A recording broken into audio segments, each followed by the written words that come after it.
시청자 여러분 안녕하십니까? 이번 6월이 부동산 시장에서는 중요한 달이라는 이야기가 많습니다.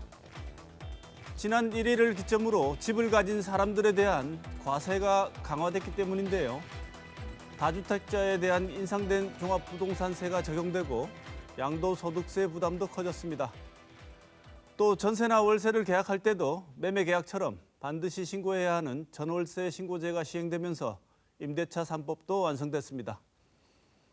오늘 이슈 인사이드에서는 6월부터 바뀐 부동산 제도 변화를 살펴보고 대구 부동산 시장에는 어떤 영향이 있을지 전문가들과 이야기 나눠보겠습니다. 또 권영진 대구시장의 화이자 도입 논란 사과 등 지난 한 주간 주목할 만한 뉴스도 살펴봅니다.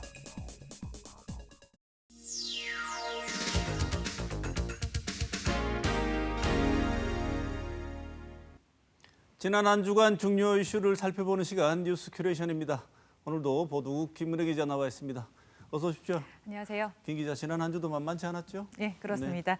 부동산 민심에 크게 휘청이고 있는 민주당이요. 부동산 의혹이 있는 소속 의원들을 도려내는 강수를 두었습니다. 이제 시선은 야당을 향해 가고 있습니다. 더불어민주당은요. 불법 부동산 거래, 보유 의혹이 있는 소속 의원 12명의 실명을 공개를 했습니다.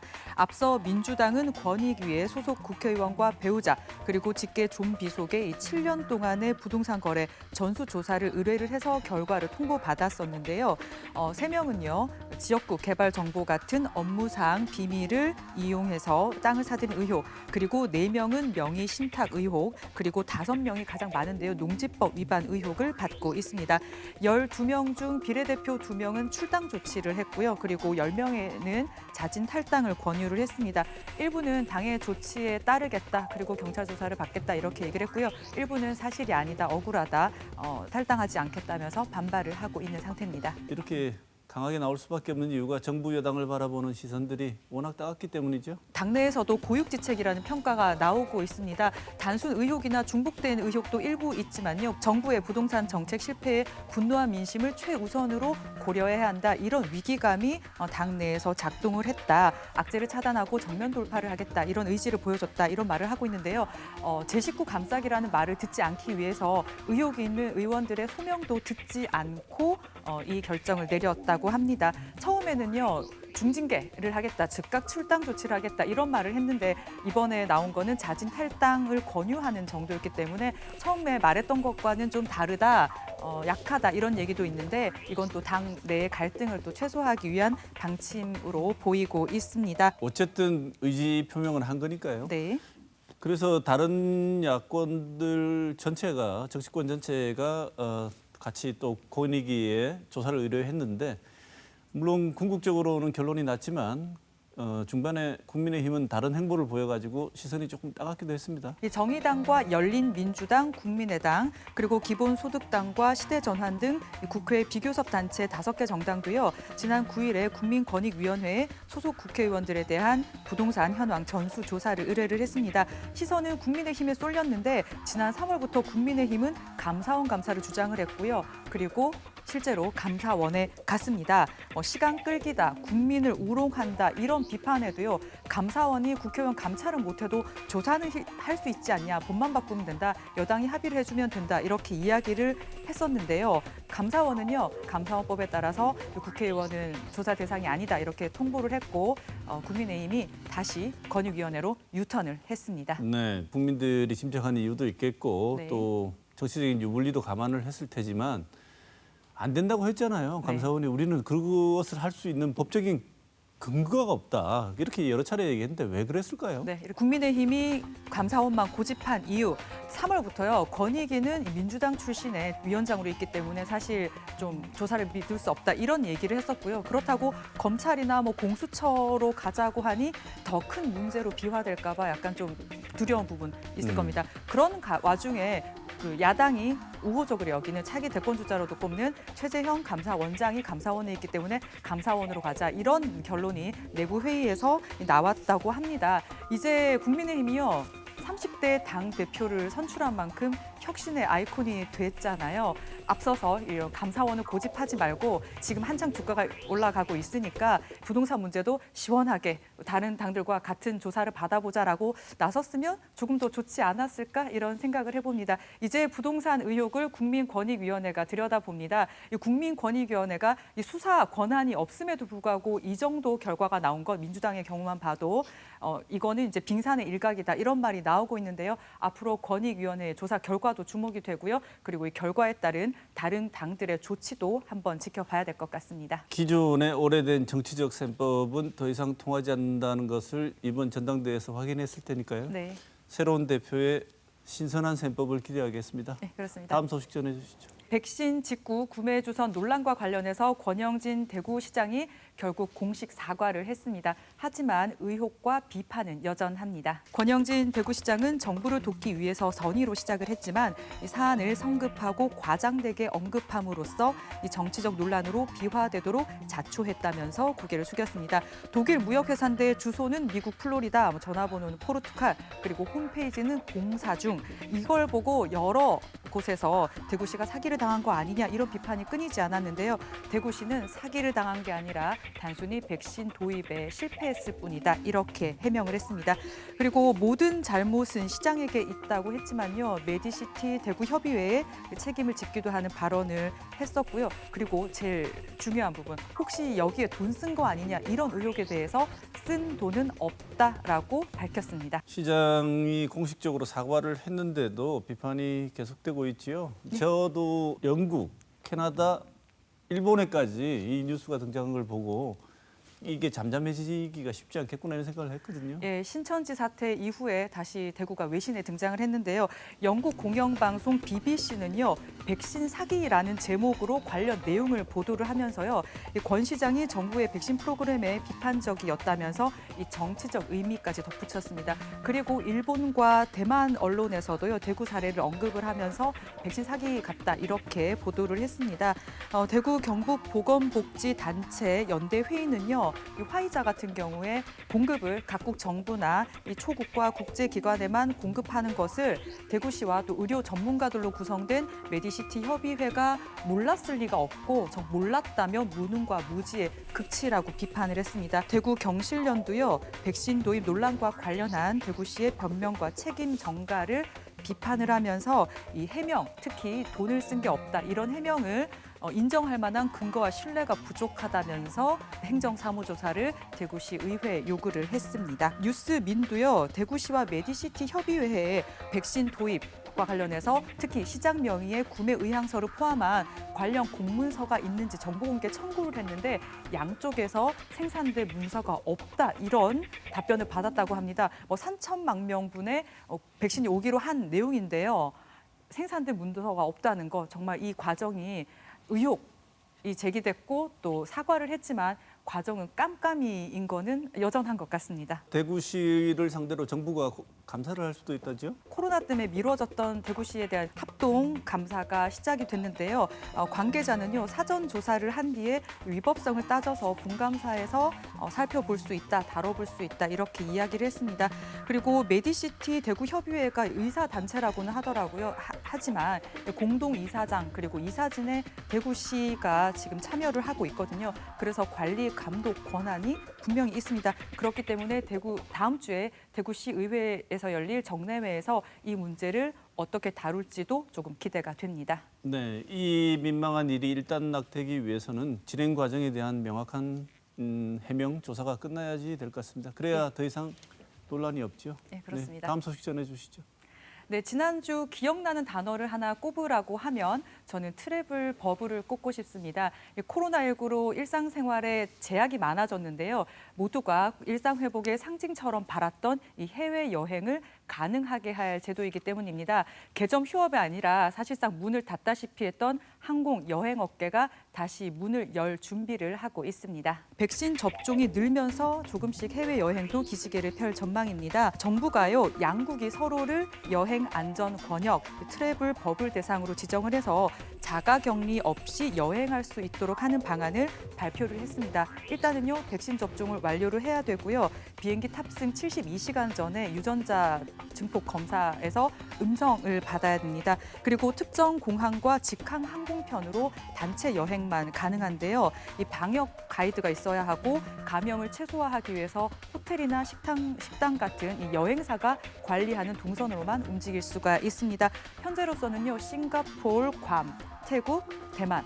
대만은 좀 상황에 따라 달라질 수도 있는데 이 정도 나라들이 거론이 되고 있습니다. 사실 항공 여행업계는 코로나에 정말 치명타를 입은 영역 아니겠습니까? 예.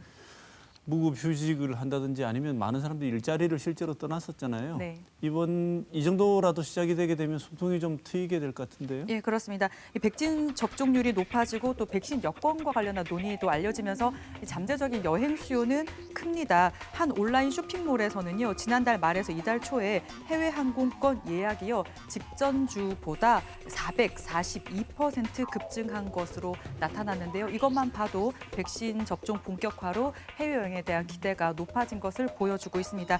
여행사들도요, 해외여행 상품을 속속 선보이고 있습니다. 그리고 휴가철을 앞두고요, 지금 한국인 자가격리 면제를 하는 나라, 특히 유럽이 많은데요. 앞으로 조금 더 늘어날 상황이어서요. 괌, 사이판 일부만 운행하고 있는 항공사들도 수요를 파악을 하고 있습니다. 이런 분위기를 보여주듯 정부 발표가 있고 나서 항공사, 여행, 그리고 면세점 업계 주가가 급등을 했었습니다. 여행업계에는 여전히 더 요구하는 사항이 있고 반면에 이런 상황에 대해서 걱정하는 사람들도 있다고 하지요? 예, 그렇죠. 여행 목적으로 해외를 나갈 수 있게 되는 점에서는 업계들이 반기고 있습니다. 하지만 단체 여행보다 아무래도 비중이 큰 개별, 자유여행이 트래블 버블 대상에 포함돼야 한다. 이런 요구를 업계가 하고 있고요. 또 출국하고 상대 국가에 도착하고 귀국했을 때 거쳐야 하는 검사 과정이 좀 몰릴 수가 있어서 이런 인프라를 구축해야 된다, 확충해야 된다. 이런 요구가 있습니다. 부정적인 여론 만만치 않은데요. 현재 코로나19 백신 접종이 고령층 위주로 진행된 상황이라서 가족 여행이 불가능하다는 점, 그리고 일부 연령층만 맞았기 때문에 맞지 못한 연령층은 좀 차별을 받을 수 있다. 이런 우려가 있고요. 그리고 또 해외에서 지금 변이 바이러스 유행을 하고 있잖아요. 그래서 이 우리나라 국민들이 해외여행을 하는 것도 문제일 수 있지만 특히 외국 관광객들이 국내 입국을 했을 때 뭐 우리나라의 방역 수칙을 지키지 않는다거나 이런 좀 돌발적인 행동을 할 경우 이걸 어떻게 대처할 것이냐, 이런 거에 대한 우려의 목소리도 나오고 있습니다. 이제 백신 접종률이 높아지면서요, 여러 분야에 걸쳐서 방역 수칙이 조금씩 바뀔 것 같습니다. 우려가 있는 만큼요, 디테일에 만전을 기해야겠습니다. 필요한 조치이긴 하지만 우리가 심리 방역이라고 하잖아요. 네. 마음이 풀어지는 것인데 조금 경계를. 마음을 풀어줘서 지금도 500명대가 유지되고 있는 이 상황에 위기를 초래하지 않도록 조심을 해야 될 것 네, 같습니다. 그렇습니다. 네, 다음 소식 전해 주시죠. 대구 혁신도시에 본사를 둔 한국가스공사가 남자 프로 농구팀 전자랜드를 인수했습니다. 연고지는요, 대구가 유력합니다. 10년 전만 하더라도 겨울엔 농구도시, 대구가 농구도시였던 걸 기억하시는 분들 많을 겁니다. 동양 오리온스가 대구에서 활약을 했었는데요. 이 성적이 하위권일 때도 10개 구단 중 5번째로 관중이 많았다는 것은 그만큼 지역 팬들이 농구에 대한 관심이 높았다, 이런 걸 보여주는 것 같습니다. 이후에 오리온스는 대구에서 우승까지 도 했었는데요. 이후에 말 그대로 오리온스가 야반 도주하다시피 고향으로 연고지로 옮기면서 비난을 많이 받았고 대구 시민들이 그 농구에 대한 애정도 식었습니다. 이런 대구에 10년 만에 다시 겨울 프로스포츠가 찾아올 전망인데요. 가스공사가 전자랜드를 인수를 했습니다. 전자랜드는 우승 기록은 없지만요, 여러 시즌 동안 이 플레이오프 단골 손님이라고 불리는 성적을 가지고 있는 팀입니다. 김 기자가 지금 전망이라고 말씀하신 이유가 아직까지 연고지가 정확하게 발표가 안 돼서 그런 거죠? 네, 그렇습니다. 전자랜드를 인수한 가스공사의 KBL 가입 협약식이 대구에서 열리긴 했지만요, 관심을 모았던 팀명이나 연고지는 발표가 되지 않았습니다. 가스공사가 있는 대구가 지금 유력하기는 하지만요, 인프라가 열악한 게 좀 걸림돌인데요. 대구시와 가스공사가 이견을 보이는 부분이 홈구장 문제입니다. 예전에 오리온스가 쓰던 그 홈구장 대구 실내체육관은요, 지은 지 50년이 돼서 뭐 비까지 새는 상황. 상황이라서 보수가 좀 필요한 상황인데요. 대구시는 가스공사가 신축구장을 건립을 하고 이걸 시에 기부 체납하는 걸 원하고 있는데 가스공사는 당장 신축구장을 건립하는 데는 좀 난색을 표하고 있다는 전언입니다. 9월에 농구단을 정식 출범할 가스공사는요. 지자체와 조율 중이라면서 팀명이나 연고지가 정해지는 대로 밝히겠다 이렇게 이야기를 했습니다. 네, 특히나 이게 관심을 가지는 이유가 KBL이 이제는 연고지 정착제라는 걸 시행을 해서 연고지의 개념이 훨씬 더 중요해지기 때문에 그런 거라고 하던데. 예, 그렇습니다. 연고지 정착제는요, 훈련장과 경기장 그리고 사무국을 연고지에 둬야 하는 제도입니다. 이 프로농구 비수도권 구단들이요, 훈련장을 수도권에 놔두고 홈 경기가 있을 때만 연고지를 찾는 이런 걸 개선하기 위해서 2023년부터 도입을 하는 정책인데요. 사실 프로야구나 이 프로축구 같은 종목들에 비해서 프로농구가 연고지와 유대감이 부족하다는 평가를 받았는데 정착시키면서 좀 팬들과 더 교감할 수 있도록 하자 이런 취지입니다. 연고지가요 대구로 확정이 되게 되면 대구는 서울, 창원, 수원과 함께 이 3대 프로 스포츠를 모두 품는 도시가 됩니다. 이 가스공사가 프로농구단을 인수하게 된 배경에는요. 본사가 이전해온 대구의 지역경제 활성화, 대구 지역에 기여를 하는 차원이 있었던 만큼 지역에 미칠 긍정적인 부분은 많아 보이는데요. 대구시와 가스공사가 협의를 잘 이루어서 좋은 결론을 낼지 지켜봐야 되겠습니다. 지금까지 이번 주 주목할 만한 뉴스 짚어봤습니다.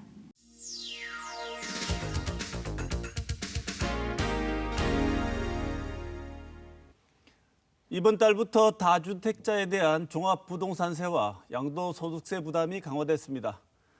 다주택자가 아니더라도 주택 보유 기간이 짧다면 양도 차익 대부분을 세금으로 내야 합니다. 또 전세나 월세 계약을 할 때 매매 계약처럼 반드시 신고해야 하는 전월세 신고제도 시행됐는데요. 오늘 이슈 인사이드에서는 부동산 세금과 제도의 변화를 살펴보고 대구 부동산 시장에는 어떤 영향을 주게 될지 살펴보는 시간 마련했습니다. 먼저 오늘 나와주신 두 분 패널 소개하겠습니다. 이진우 부동산 자산관리연구소장 나오셨습니다. 어서 오십시오. 네, 반갑습니다. 송원배 대구 경북 부동산 분석학회 이사 나오셨습니다. 어서 오십시오. 네, 반갑습니다. 네. 이번 모두에 말씀드린 것처럼 이번 달부터 부동산과 관련해서는 여러 가지 제도가 새롭게 적용되는 제도들이 있고 현재도 부동산 관련한 여러 이슈들이 동시에 제기되고 있는 것 같습니다. 먼저 달라진 부동산 제도 변화에 대해서 먼저 말씀을 듣고 또 다른 주제로 넘어가도록 하겠습니다. 우선 다주택자 그리고 단기 보유자 대상으로 한 양도세 변화부터 한번 살펴보겠습니다. 6월 1일부터 집을 팔 때 적용되는 양도세율이 인상됐습니다. 구체적으로 어떤 변화가 있는지 이준우 소장께서 먼저 말씀 주실까요? 일단 기존에는 우리가 1년 미만에 팔게 되면 40%의 양도소득세를 사실 적용받게 돼가 있었고 1년 이상이 넘어가면 그다음부터 이제 기본 세율을 연도별로 아니면 그 금액별로 이렇게 적용을 받게 됐었는데 이번에 바뀌게 되면서 이제 주택하고 입주권의 경우에는 1년 미만에 팔게 되면 70%의 양도소득세를 적용받게 됩니다. 그리고 1년에서 2년 차에는 60%를 받게 되고 2년 이상이 되면 이제 기본 세율에 적용을 받습니다. 대신에 이제 분양권의 경우는 좀 다르게 나타나는데 1년과 2년까지는 거의 똑같지만 현행 바뀐 데라서 분양권은 2년이 넘어가도 60%의 양도소득세율을 기본으로 적용받기 때문에 이제 어떤 투자 목적으로 해서 단기에 처분했을 때는 상당 금액을 대부분 다 이제 정부가 받아가겠다라는 것으로 보시면 될 것 같고요. 그리고 이제 우리가 최고 세율도 상당히 다주택자들을 통해서 이제 늘어나게 되는데 지금까지는 70%가 최고 세율이었다고 한다면은 이번에는 기본 세율에서 65%에서 지금은 최대 75%까지 넘어가게 되는데 3주택의 경우에는 우리가 이제 그동안 20%의 가산에서 30%로 늘어나니까 기본 세율에서 35%를 더하게 되면 최대 75%까지 이제 넘어가니까 다주택자들은 사실은 그동안 취등록세 내고 금융이자 내고 나면 세금 내면 사실은 이제 없는 형태로 갖는다고 보시는 게 맞죠. 네. 지금 세금 체계에 의하면 단기적으로 주택을 통해서 수익을 얻는 시대는 이제 끝났다고 볼 수 그렇죠. 있습니다. 지금 단기적으로 하시는 부분에 대해서는 대부분 다 그걸 대부분 정부에서 세금으로 다 받아가겠다라고 하는 부분이니까 네. 상당히 이제 강력한 어떤 대책이라고 보여집니다. 네. 그런데 정부가 지난 7월 10일 대책에서 양도세 중과 방안을 발표는 했었는데 지난해 다주택자 매물을 좀 내놔라. 그래서 팔게 하기 유도하기 위해서 1년 가까이 시행을 유예했지 않습니까? 네. 1년 유예를 한 그 이외의 조치에 효과는 있다고 보십니까? 수도권하고 일부 대도시에서는 일부 효과가 있었습니다. 네. 그 이유는 뭐냐면 이제 그 시점에 영끌이라는 단어가 생기면서 어떤 젊은 층 위주로 사실은 상당수 어떤 자금들이 들어오면서 사실은 주택을 어느 정도 거래가 많았었거든요. 네. 뭐 지난해 어떤 주택 거래량만 본다 하더라도 우리가 아파트 매매 거래량은 우리가 1년 평균, 이렇게 월 평균으로 봤었으면 과거 한 10년 통계를 내면 한 3,000에서 3,500건 사이에 왔다 갔다 그럽니다. 지난해는 이제 뭐 상반기에는 뭐 한 4, 5천 건 이렇게 가다가 하반기로 넘어가면 5천 건, 6천 건 이렇게 막 넘어갔었거든요. 그래서 실질적으로는 어떤 그런 매물들이 시장에 나왔고 또 매수세가 형성이 되면서 어느 정도 거래가 이루어졌지만 대구가 이제 12월 달에 조정지역 딱 묶이고 나서는 사실 거래량이 급감하면서 이러한 네. 부분도 상당히 줄어들게 되고 또 이제 올해 들어오면서 이게 부과 기간이 사실은 6월 1일 기준으로 사실은 부과가 되고 종부세 같은 경우도 그리고 이제 이런 세금이 이렇게 되다 보니까 한 4월, 5월 넘어가면서는 실제로 시장에서 매물을 다시 걷어들이는 네. 어차피 이거 내놔봐야 세금 맞고 이렇게 가니까 그래서 차라리 한 1년 정도 있다가 내년도에 선거 이후에 시장상이 어떻게 되는지를 지켜보는 부류들도 사실 조금씩 늘고 있는 것으로 보여집니다. 실질적으로 매물 유도를 했는데 그 효과는 별로 없어 보인다고 네. 이 소장님 보시는 일부만 있었고 일부만. 나머지는 상당히 좀 미비했다고 볼 수 있을 네. 것 같습니다. 송 교수님 보시기에 양도세 인상이 이제 시행한 지 2주 됐는데요. 대구 지역을 중심으로 보고 아니면 뭐 전국적으로도 다주택자들이 실제로 집을 팔 가능성이 있다고 보십니까? 아니면 대구 특히 대구 부동산 지역 부동산에는 어떤 영향을 줄 거라고 보십니까? 네, 현 정부 들어서 취임할 때부터 다주택자는 집을 팔아라는 얘기를 늘 메시지를 줬습니다. 네. 그래서 지난 70 대책에서 다주택자들한테는 양도소득세를 중과할 테니 이제 다주택자는 그 전에 집을 팔으라고 정부에서 메시지를 줬죠. 그런데 이제 집을 팔려고 하니까 이제 세금을 많이 내야 되는 네. 이런 구도입니다. 근데 이 세금 구도만 보면은 정말로 실수요자 위주의 이제 시장 정책을 펴겠다라는 이런 정책을 내놨습니다만은 막상 우리 지금 현재 다주택 가구가 전국에 310만 가구가 좀 넘습니다. 정부에서 보면은 이런 다주택 가구가 가지고 있는 거를 시장에 내놓게 되면은 주택 시장이 가격이 굉장히 안정되겠죠. 근데 이 다주택자들이 쉽게 팔냐 하면은 출구 전략이 없어요. 네. 세금은 굉장히 높은 반면에 팔게 되면은 그 차액의 상당 부분을 세금을 다 내야 됩니다. 네.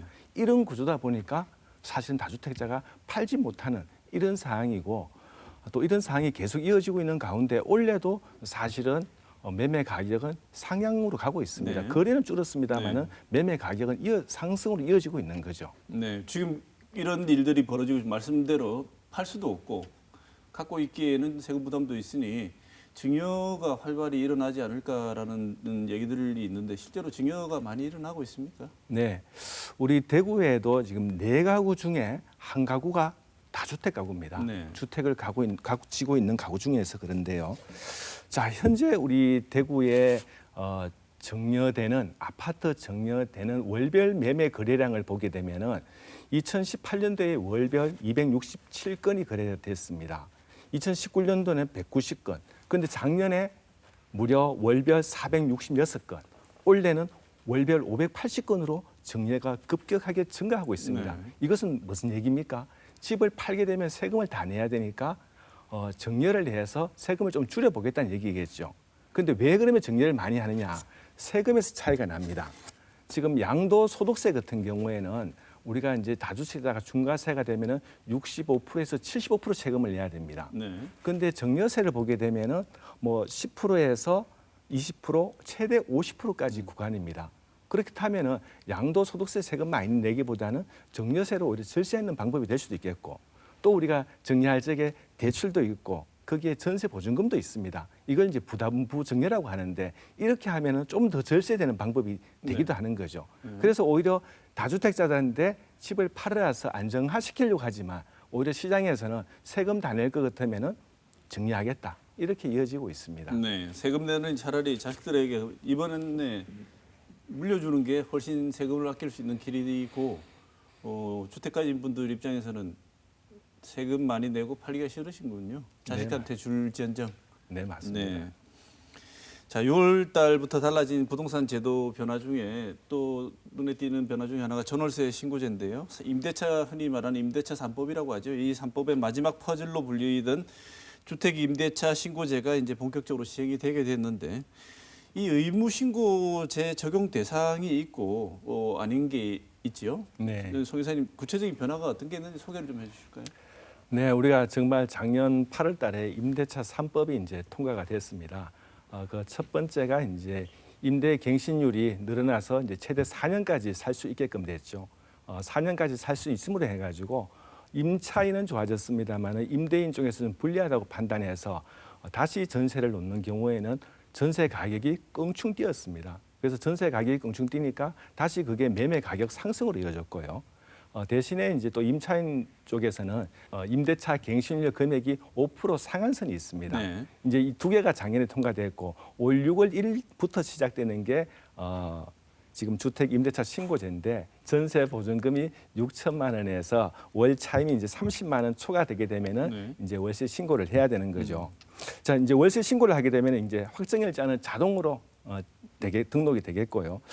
반면에 우리가 6천만 원 이하라든지 30만 원 월세 이하라면 이건 신고를 안 해도 됩니다. 네. 그렇다면 이게 과연 임대차 신고제가 부동산 거래의 투명성을 강조한다는데 그러면 30만 원 이하는 거래의 투명성이 확보되지 않아도 되겠습니까? 네. 오히려 금액이 높아지는 거는 오히려 반영이 되지만 거래가 낮은 거는 반영이 되지 않는 이런 불합리한 부분도 없지 않아 네. 있다고 보여집니다. 이 부분은 보완이 필요한 부분이다 이렇게 보시는군요. 네. 오히려 금액이 낮을수록 보호를 또 촘촘히 해줘야 할 필요가 있을 것 같은데, 제가 얼핏 생각해도 부동산 정책과 관련해서는 정말 말이 많았습니다. 특히 이 정권이 뭐 가장 위기를 초래한 이유가 부동산 때문이라는 것에 대해서 뭐 이견이 없을 것 같은데, 그래서 지금 또 큰 선거를 앞두고 있지 않습니까? 대선을 앞두고 여당에서는 또 부동산 세제 개편안에 대해서 만지작거리고 있는 것 같습니다. 더불어민주당은 기본적으로 1가구 1주택에 대해서 양도세, 비과세 기준 금액을 지금 현행 9억에서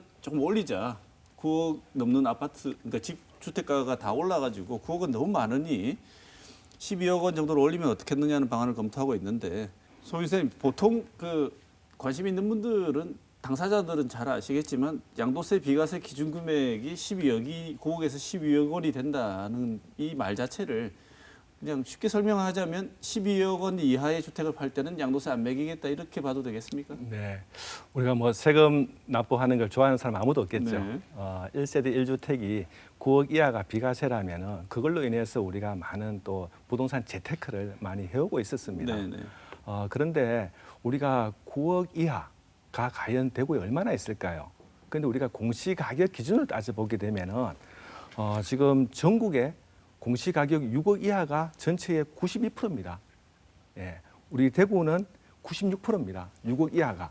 그렇다는 얘기는 실제로 매매되는 9억 초가 되는 거는 대구 전체 주택의 한 4%밖에 지나지 않습니다. 그런데 문제는 서울입니다. 서울은 이 공시가격 6억 초가 되는 게 무려 30%나 됩니다. 공시가격 6억 이상이라는 얘기는 대부분 실매매 가격 9억 이상이 된다는 얘기겠죠. 그래서 서울에 보게 되면은 그렇게 이제 양도소득세를 납부해야 되는 대상이 늘어나지만 우리 전 국민으로 보게 되면은 92%가 납부 대상이 아닌 겁니다. 네.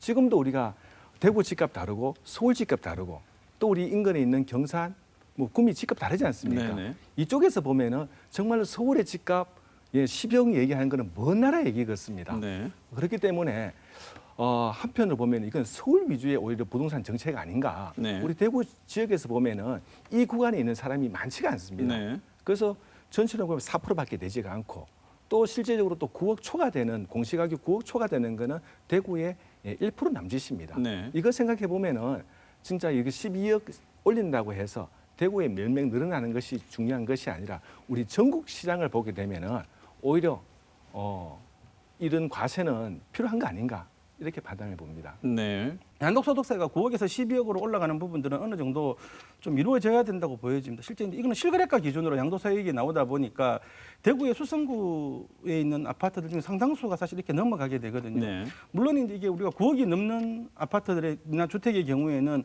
고가 주택이라고 그래서 9억까지는 사실은 비과세가 되고 9억 넘는 부분에 대해서만 네. 1주택자에 어떤 세금이 나오기는 네. 하지만 최근에 이제 집값이 많이 올라가고 이런 어떤 상황에서는 앞으로 계속 또 집값이 올라간다든가 고가주택이 늘어나는 상황에서는 뭐 이런 어떤 12억 정도로 상향하는 부분들은 맞다고 보여지고요. 또 그리고 이렇게 돼야지만이 실제 우리가 수성구에 사는 사람들이 다 뭐 투기꾼이나 이런 사람들은 아니거든요. 네. 그런 면에서 볼 때는 이게 이 정해진 기준이 너무 낮게 있었기 때문에 지금은 이 상향이 상당히 필요할 것으로 보여집니다. 네, 그렇게 지금- 잠깐만요. 지금 이진우 소장 말씀대로 하자면 현행 9억에서 12억 원으로 양도세 비과세 기준을 올리게 되면 대구 지역에 특히 수성구 제일 비싼 지역이 수성구니까요. 수성구 지역에 거주하시는 분들이 매매를 할 때 상대적으로 세금에 있어서는 많은 혜택을 볼 수 있죠. 양도소득세 같은 경우는 사실은 이제 9억에서 12억 이 구간이 있기는 하지만 그 뭐 안 올려도 사실은 우리가 실질적으로 실수요자 입장에서는 그렇게 세금 낼지 많지 않습니다. 왜냐하면 보유 기간이 한 9년, 10년 정도만 되면 내가 한 10년 정도 되는 집을 12억 정도에 팔아도 1,000만 원 미만의 사실은 세금이 나옵니다. 양도소득세가 네. 1주택자 같은 경우에는. 네. 근데 이제 이러한 부분들이 좀 12억으로 넘어가게 됐었을 때 내가 과거에는 이게 뭐 한 5억, 6억에 샀는데 올라갔지만 어떤 사람은 뭐 9억 미만이라는 것은 안 내고 9억 이상이면 내가 세금을 사실 내야 되는 부분이 있고요. 네. 이러한 부분들을 조금 해결해 주기 위해서는 이러한 부분도 올려서 1세대 1주택자의 경우에는 이러한 혜택이 좀 필요할 것으로 보여집니다. 네. 송 기자님. 네. 네. 지금 뭐 말씀을 들으면 대구 지역에 한정해서 볼 때는 전체적으로 볼 때는 송 기자님 말씀을 충분히 알겠는데 12억 원으로 올려서 기준 금액을 바꾸게 되면 그래도 대구 지역도 많이 올랐지 않습니까? 가격들이. 특히나 딴 사람은 몰라도 1가구 1주택자가 만약에 기준을 9억을 현행 기준을 유지한다 그러면 세금이 꽤나 많이 나올 것 같은데 12억 원이 되면 지금 12억 원이 넘는 아파트들도 많지 않습니까? 실제 이제 많이 있죠. 네, 그렇게 되면 부담이 심할 것 같아서 기준 금액을 좀 올리면 그나마 수성구에 있는 분들은 환영하는 분들이 좀 있을 것 같다는 말씀을 주셨는데 지금 그래서 이제 이것도 이거지만 공시지가를 올리게 되면 기준가 9억 원 초과, 공시가 9억 원 초과에서 공시가 상위 2%로 종부세 적용 범위도 바꾸려고 하는 안들이 나오고 있는 것 같습니다. 가능성이 있어 보이십니까? 네, 두 가지를 좀 나눠서 말씀을 드리겠습니다. 지금 9억에서 12억으로 올린다는 부분이 있어가지고 우리 수성구는 이제 상당수가 이제 거기 해당이 된다라고 얘기할 수는 있습니다. 네. 그럼에도 불구하고 우리가 지금 현재 부동산 아파트 거주자는 실수요 거주를 목적으로 하고 있습니다. 네. 그러면 9억이 초과된다고 하더라도 비과세는 9억 이하는 안 됩니다만 9억 초과분에 대해서는 또 우리가 장기 보유 특별 공제라고 해서 최대 양도 차액의 80%를 공제해 주는 제도가 있습니다. 네. 그렇기 때문에 고가주택이라고 해서 세금이 다 납부한다는 것이 아니라 거기에 오래 거주하면 거주할수록 최대 80%까지 공제해 주기 때문에 굳이 우리가 12억 안 올린다고 하더라도 상당수는 그 공제를 받을 수가 있고요. 오히려 단기 매매를 하게 되면은 그런 사람들한테 오히려 더 큰 혜택을 줍니다. 네. 그래서 오히려 부동산은 실거주 목적으로 하기 때문에 저는 이게 9억을 유지하는 것이 현재 상태에서는 바람직하다고 보이고요. 네. 그다음에 지금 정부 여당에서 이제 공시 가격을 이제 상위 20%를 하는 거에 대해서는 종부세 부과하는 것도 올린다고 합니다만은 근데 부동산 정책의 본질이 중요합니다. 우리가 이제 아파트 거래할 적에는 거래세를 줄이기 위해서 취득세를 인하시켰고 또 이제 부동산을 보유하게 되면은 이 보유세는 상승시키는 것을 지난 한 20년 동안 이렇게 유지해 오고 있었습니다. 네. 근데 이런 종부세 대상자가 그전에는 상위 2%가 대상자였다면은 지금은 3.7%가 대상이 됐습니다. 네. 그래서 이제 종부세 대상의 이제 비율을 이제 인적으로 할 거냐 아니면 공시 가격 비율을 할 거냐 이렇게 따졌습니다. 그런데 왜 이렇게 지금 이 문제가 발생을 했느냐 하면은 우리가 공시 가격이 그 전에는 이게 굉장히 상승률이 그 일반적인 상승률의 정도로 유지가 되다가 올해 들어서는 공시 가격이 무려 한 20% 공시 가격이 상승을 했습니다. 네. 이러다 보니까 조세 저항이 지금 닥치고 있는 거죠. 네. 근데 이렇게 2%냐 3.7%냐 따져봤을 적에 이게 납부 대상자는 다 어디 있느냐 하면은 서울의 강남에 집중되어 있는 겁니다. 우리 대구에 이렇게 과연 종부세 납부 대상자가 몇 명이나 있을까요? 이런 게 따져보면은 정말로 부자를 위한 감세 정책 아닌가 이렇게 보여집니다. 네. 상위 지금 말씀 주셨는데 이준호 소장 보시기에 상위 2%로 금액 말고 퍼센테이지로 하자면 어떤 부작용 예상되십니까? 자, 이게 이제 제일 처음 종부세를 노무현 정부 때 만들었을 때 우리가 상위 2%에 부합하기 위해서 만들었기 때문에 만들었는 거고 그 사이에 금액은 가만히 상태에서 집값은 많이 올랐지 않습니까? 네. 그러다 보니까 그 비율이 올라갔기 때문에 일단 이 비율로 맞추자는 부분인데 실제 이제 우리가 종부세라는 부분들이 과거에는 사실은 이 종부세를 맞는 사람들이 어떤 우리가 봤을 때는 어떤 특정 개인이었었습니다. 근데 수성구 같은 경우도 과거에는 수성구에 맞는 사람들이 종부세 나오면 이제 막 그때 기자들이 수성구에 종부세 맞는 아파트 찾아가 가져오면 근데 저희들이 공시가격으로 보면 해당이 안 됐었거든요. 네. 과거에는. 근데 지금은 이제 공시가격이 올라가고 또 반영 비율이 올라가다 보니까 올해부터는 상당히 많이 늘어날 것이고 앞으로 향후도 계속 이렇게 늘어날 가능성이 있습니다. 그렇게 볼 때는 이제 문제는 다주택자들이나 양도소 거기 법인의 경우도 상대적으로 지금 조금 과도하게 나온 것을 해석할 수 있는데 문제는 1세대 1주택자들 같은 경우도 이제는 종부세를 맞을 수 있다라는 부분들입니다. 네. 그래서 이러한 부분들은 종부세 어떤 기준을 조금 더 상향시키고 이 기준이 왜냐하면 벌써 20년 전 가까이 전에 만들어졌던 네. 어떤 기준이기 때문에 좀 상향시키는 것은 필요할 것으로 보여집니다. 네, 이진우 소장님 말씀은 상황이 바뀌어서 원래 종부세를 만들었던 취지 자체가 한국 사회 2% 정도의 부자들에게 세금을 중과세하자는 의도로 만들어진 것인데 지금은 송 이사님 말씀하신 것처럼 3.4% 정도까지 3.7%까지 늘어났으니 원래 취지에 맞게 하려면 2% 차라리 비율로 선을 가는 게 비율로 가는 게 맞다고. 낫다. 우리 송 이사님은 3.7%가 해당하는 것도 많은 것도 아닌데 2%를 정하게 되면 나머지 1.7% 부자들에게 감세 효과만 있을 뿐이다. 이런 네. 두 부분의 차이가 있는 것 같습니다. 이 부분은 어디에 본인이 계시느냐에 따라서 아마 지지하는 입장이 다르실 것 같은데 이거는 지금 뭐 여당의 논의가 진행 중이니까 지켜보도록 하겠습니다. 네, 7월부터 대출 규제도 좀 완화시켜 주겠다고 합니다. 지금 대출이 너무 막혀가지고 주택시장에 일어나는 여러 가지 거래가 끊어지거나 하는 거래 절벽 현상도 있다고 하는 것 같은데요. 특히나 7월부터는 서민 실수요자 요건을 충족할 경우에 주택담보대출 비율 LTV를 완화해 주겠다고 얘기를 하고 있습니다. 지금 7월 1일부터 집 사기가 좀 쉬워지게 되겠습니까, 소장님?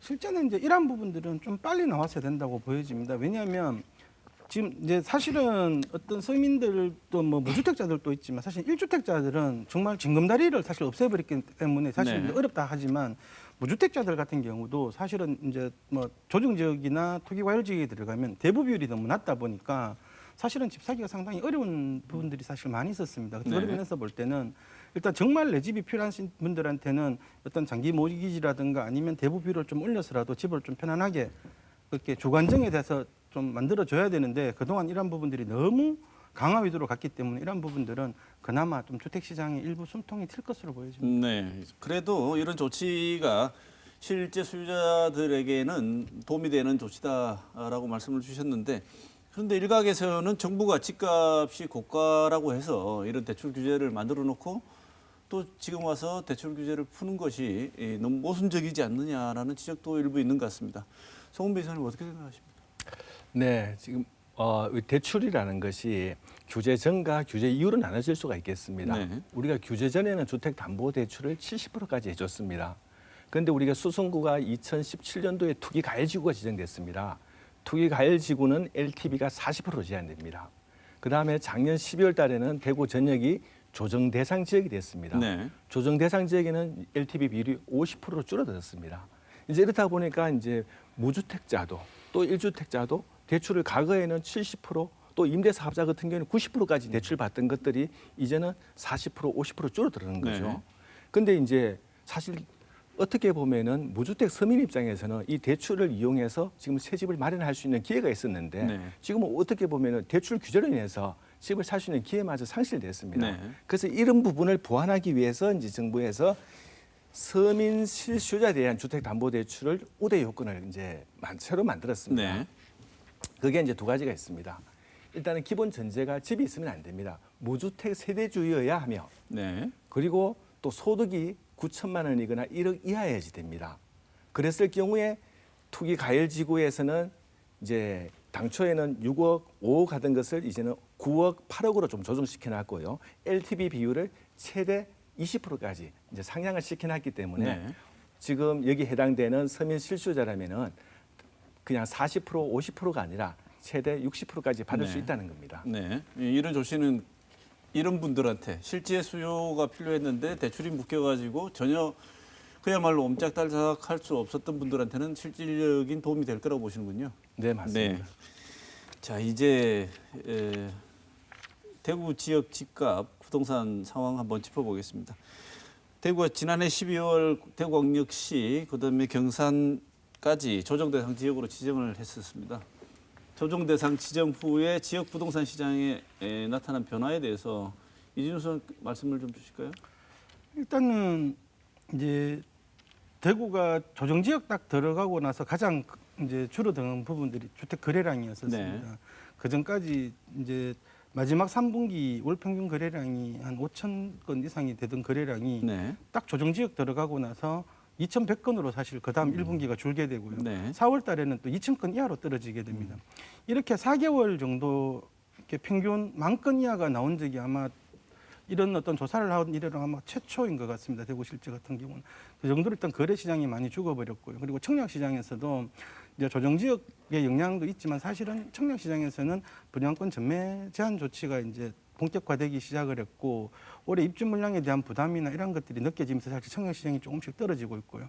그리고 이러다 보니까 이런 어떤 계약 시장이 이제 아주 명확하게 드러나는 것이 뭐 위치가 좋거나 상대적으로 좀 가격이 저렴한 이런 지역들은 청약 경쟁률이나 어떤 당첨률 그리고 계약률이 상당히 좋은 것에 반해서 지금 외곽이거나 위치가 안 좋은 데다가 뭐 가격까지 좀 높다 그러면 지금 모 단지 같은 경우는 사실 10%도 계약을 못했던 네. 단지들도 나오기 시작을 했거든요. 이러한 부분들이 이제 시작이 된 것으로 보여집니다. 이런 경향은 그러면 어떻게 될까요? 주택이 이런 지금 말씀 주신 경향이 앞으로도 심화될 거라고 보십니까? 자, 가면 갈수록 이런 어떤 위치나 가격에 대한 양극화는 점점 더 심해질 것입니다. 위치가 좋거나 그리고 가격이 좋다고 생각을 하면 아직은 시장에 실수요자들은 있으니까 네. 그런 분들은 그런 지역을 찾아가게 될 것이고요. 네. 외곽이나 좀 떨어지는 지역들은 그만큼 이제 멀어지기 때문에 이러한 쪽에서는 어떤 미분양이나 이런 부분들은 계속 늘어날 가능성이 있습니다. 쉽게 얘기하면 대구 주택 시장에도 흔히 우리가 부동산 얘기할 때 하는 말이 있지 않습니까? 똘똘한 한 채. 그 현상이 나타날 거라고 보십니까? 실제 이제 똘똘한 한 채는 지난해 사실은 나타났었습니다. 네. 지난해 우리가 이제 임대차 3법 이후에 가격이 폭등하는 시기가 오는데 이때 당시에 거래량이 가장 많이 증가한 지역들을 보면 수성구 지역인데요. 수성구 지역 같은 경우는 6월 이후에 연말까지 거의 월 평균 1,000건 이상이 계속 거래가 이루어졌었습니다. 네. 그런 부분들은 뭐냐면 다른 지역에서 집을 갖고 있는데 이게 비율로 보면 비슷한데요. 수성구는 어차피 30평대 아파트 가격도 거의 10억 가까이 이렇게 새 아파트 같은 경우는 하고 있고 다른 지역은 3, 4억 하지 않습니까? 10% 오르는데 내 가격은 4천만 원 올랐는데 수성구는 1억 올랐다고 하니 네. 상대적인 박탈감이 나셨던 분들이 이제 똘똘한 한 채를 찾아서 수성구 아니면 달서구 지역에 계시는 분들도 달서구에서 수성구는 못 오니까 달서구 중심으로 이동하고 네. 그리고 그런 게 가장 잘 나타났던 것들 동네 하나가 사실은 중구 남산동 이런 데였거든요. 왜냐하면 수성구는 이렇게 못 오시는 분들이 구도심 회견상이 나타나면서 구도심으로 가면서 가격이 또 상승하고 그래서 똘똘한 한 채 부분 지난해부터 만들어졌고 올해 들어갔고는 사실 똘똘한 한 채도 중요하지만 내가 향후에 손해만 볼 수 있는 데가 어디냐. 이 수익도 사실 극대화되지만 이제는 어떤 역마진도 생각하시는 것 같아요. 그래서 네. 가장 중심이나 좋은 지역 그리고 상대적으로 저렴하고 괜찮은 지역들을 지금 선택하는 기준이 상당히 좀 바뀌고 있는 것으로 보여집니다. 네. 지금 이진우 소장 말씀 주셨습니다만 이 송 이사님께서는 지금 대구 집값 조정 가능성 어떻게 보고 계십니까? 네, 두 개로 나눠서 봐야 될 것 같습니다. 이제 신규로 하는 분양 주택과 기존에 있는 이제 재고 주택을 나눠서 봐야 할 것 같은데 신규 분양 주택에서는 작년 연말에 대구가 조정 대상 지역이 되면서 청약률 조건이 굉장히 강화됐습니다. 네. 그렇기 때문에 청약률이 과거에 비해서는 많이 떨어졌습니다. 왜 그러냐면 당첨되기가 너무 어렵습니다. 당연히 무주택 세대주만 청약이 가능하고요. 전 세대원이 5년 내에 당첨된 사실이 없어야 됩니다. 그리고 또 청약통장 가입이 2년 이상 돼야 되고요. 네. 그러니까 전 세대원이 5년 내에 당첨된 사실이 없는 사람이 많지가 않습니다. 네. 그렇기 때문에 청약률이 떨어지는 것은 당연합니다. 그럼에도 불구하고 놀라운 현상은 시장에서 계약률은 높게 나타난다는 겁니다. 네. 그건 왜 그러냐 하면은 지금까지 5년 동안 한 번도 당첨이 안 됐었어요. 그러다가 이제 당첨이 됐습니다. 그런데 이 당첨되는 동호수를 포기하게 되면은 재당첨 금지 제한이라고 해서 앞으로 향후 조정 대상 지역에서는 7년 동안 당첨을 청약을 할 수가 없고요. 네. 투기 과열지구는 10년 동안 청약을 할 수가 없습니다. 네. 그러니까 귀한 당첨이기 때문에 오히려 계약률은 올라가는 거죠. 그다음에 기존에 있는 재고주택 같은 경우에는 지금 거래량이 많이 떨어져 있습니다. 그건 왜 그러냐니까 대출을 다 규제를 해놓고 있거든요. 네. 1주택자가 새로 다른 곳에 이전하게 되면은 기존 주택을 6개월 내에 처분하고 여기 새로운 곳에 이사를 해야 됩니다. 그런 문제가 하나 있고 또 대출 범위도 아까 말씀드렸다시피 조정 대상 지역은 50%, 투기 가열지구 40%입니다. 대출도 어려워요. 네. 그렇다 보니까 기존 주택은 호가는 그래도 좀 유지되고 있는 편입니다. 그리고 또 한국 부동산원의 매매가 시세를 보면은 그것도 시세가는 올라가고 있어요. 네. 또 실거래가 지수도 올라가고 있습니다. 네. 조정 대상이 지역이 되면서 오히려 부동산이 조정되고 가격이 떨어질 줄 알았는데 물론 거래량은 줄었습니다만은 매매는 미미하지만 계속 상승 중에 있다는 겁니다. 양자체는 줄었지만 거래되는 금액은 여전히 올라가고 있다. 맞습니다. 네. 지금 상황이 이런데 모든 그 시청자들 분들께서 무주택자, 1주택, 2주택 그리고 그것을 넘어서는 임대주택 사업자까지 입장이 다 다르지 않겠습니까? 이런 정책 변화에 따른 지금 집값 경기 변동 그다음에 앞으로의 부동산 정책 등을 종합적으로 고려해 볼 때 이런 분들에게 각각 지금 뭐 다 설명을 하실 수 없겠습니다만 두 분 생각에 가장 중요하다고 생각되는 포인트 하나씩만 뭐 원포인트 레슨이라 할까요? 이 상황에 따른 지금 주택 구입 예정이 있으신 분들 혹은 매매 계획이 있으신 분들한테 조언을 주신다면 어떤 조언이 있을 수 있는지 이준호 소장 먼저 주시죠. 일단은 이제 실수요자 입장하고 또 실수요자 중에서도 어떤 단기 수요하고 장기 수요가 좀 나눠서 이 시장을 접근해야 될 것 같고요. 네. 그리고 또 실수요자와 투자자는 사실은 또 전혀 다르게 시장을 접근해야 됩니다. 일단 뭐 투자자 입장에서는 지금 상당히 시장에 들어가기가 어려운 상황이니까 일단은 배제한다 하더라도 실수요자 중에서도 단기적으로 한 5년 미만 정도 수요를 하셔야 되는 분 그리고 5년 이상 수요를 하시는 분들은 시장의 접근 방식이 전혀 다르게 들어가셔야 됩니다. 5년 이상 생각하시는 분들은 지금도 충분히 최근 어떤 저가 매물이나 급매물들이 좀씩 나오니까 일부 조정을 받는다 하더라도 어떤 괜찮은 지역에서는 기본적으로 한 장기 7년 이상을 보면 우상향을 그릴 가능성이 있기 때문에 뭐 중간에 갈아타서 생기는 어떤 비용에 따졌을 때는 지금도 들어가시는 건 나쁘지 않다고 보여지는데 다만 5년 미만 내가 학교 때문에 가야 된다든가 아니면 직장 때문에 가셔야 되는 분들은 특히 대구 쪽에 오시는 분들은 상당히 조심하셔야 됩니다. 그 이유는 뭐냐면 우리가 대구도 그랬고 우리가 국가적으로도 그랬고 물량에서 한 번도 자유로워졌던 적이 한 번도 없었습니다. 네. 근데 실제로 어떤 물량에 대한 과잉이나 이런 부분들이 있기 때문에 장기적으로 가시는 분들은 그 단기에 맞춰서 들어가셔야 되고 그렇지 않으면 일단 잠시 관망하셨다가 대구가 지금 물량이 폭발하는 시기가 2022년과 2023년이거든요. 그러면 지금쯤 차라리 전세를 한번 들어가셨다가 2023년대 폭발 완전 정점에서 다시 한번 더 시장을 보는 것도 나쁘지 않은 방법이라고 저는 보여집니다. 네. 성훈 이사님 어떤 조언 주시겠습니까? 네, 현재도 우리 대구 지역의 무주택 가구가 전체의 41%입니다. 그 정도는 아직도 집을 가지지 못하는 이런 가구가 굉장히 많습니다. 네. 그래서 이런 부분에서 정책적인 배려도 필요한 부분이고요. 그리고 또 사실은 이런 무주택자들은 지금이라도 사실 우리가 이 집을 필요로 하는 사람들입니다. 경제적인 여건이 안 돼서 못 갔는데요. 어떻게 보면은 지금 청약률이 저조하는 이런 시점에가 당첨 확률을 높일 수 있는 기회가 되기도 합니다. 이런 제도를 잘 이용하면은 무주택자는 지금도 내 집 마련을 할 수 있는 좋은 오히려 기회가 된다고 보이고요. 네. 앞에서 아까 말씀드렸다시피 이런 또 좋은 대출 제도를 해가지고 일반인들은 그렇게 안 해줍니다만은 서민이라면은 지금 LTV 비율이 60에서 70%까지 해주지 않습니까? 네. 이런 좋은 제도를 이용해서 지금도 무주택자라면 내 집 마련할 수 있는 좋은 기회가 될 거라고 보이고 그러나 지금 투자자 입장이라면은 또 아니면은 다주택을 보유하고 있는 사람이라면은 굉장히 좀 조심을 해야 되는 사항이겠죠. 이제 그 부분은 왜 그러냐 하면은 지금 금리 부분이 지금 얘기가 계속 나오고 있습니다. 네. 금리가 올라간다는 얘기는 이런 앞으로 대출을 끼고 집을 많이 무리해서 사는 사람들, 특히 다주택자들한테는 상당히 부담으로 작용할 수 있는 여지가 있습니다. 네. 그런 분들은 지금 오히려 좋게 팔 수 있는 기회가 될 수도 있겠죠. 네. 자, 오늘 여러 말씀 주셨는데 어느덧 시간이 되어서 토론을 마무리해야 될 시간이 된 것 같습니다.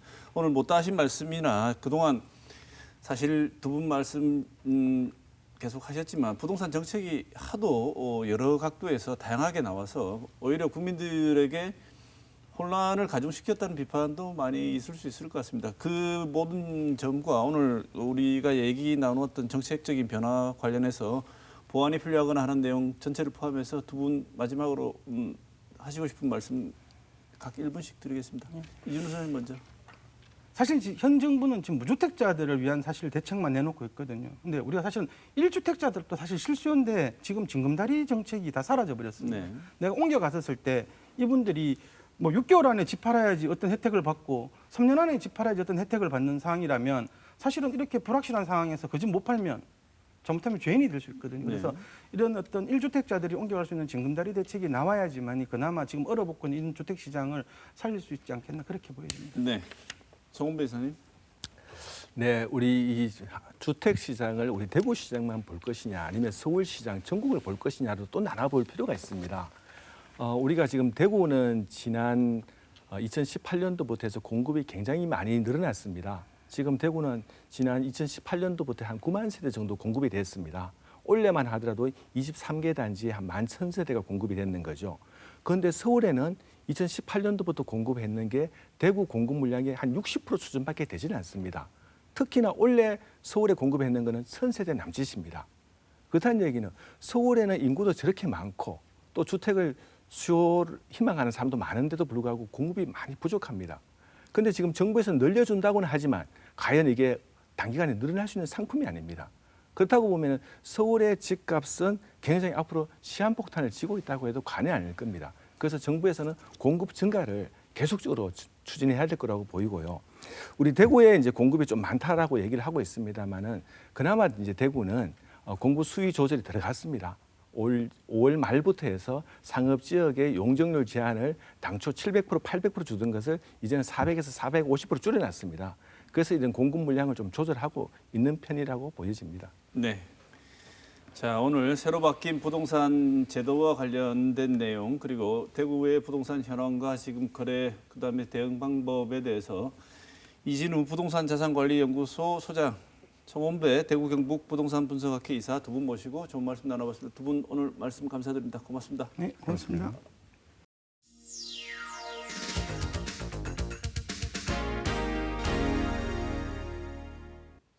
기가 찬다는 말은 하도 어이가 없어 말이 나오지 않는 것을 말하는 것이지요.